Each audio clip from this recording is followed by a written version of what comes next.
Regularly changing your furnace air filter can improve the air quality within your home and improve your HVAC system's efficiency. It is recommended that you change your air filter at least every 3 months. However, if you have pets, if you smoke, or if you have allergies, filters should be changed more frequently. Before you purchase your replacement air filter, you need to determine its location, the type, and the size replacement filter you will need. The most common location for air filters is between the furnace air handler and the return air vent.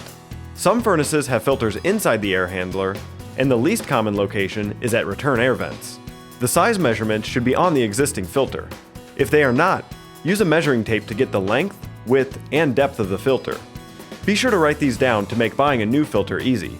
There are several different types of filters. The most popular is the 1-inch disposable filter, either in lightweight or high efficiency.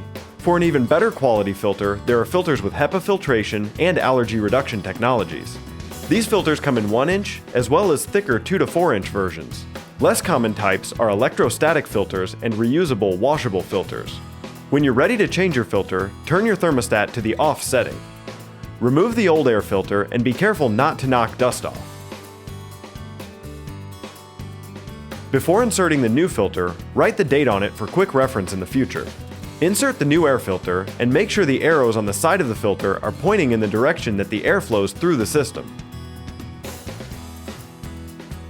Make sure the filter is secured and then turn your thermostat back on. If you have any questions about this process, call Home Spectors at 336-382-7269.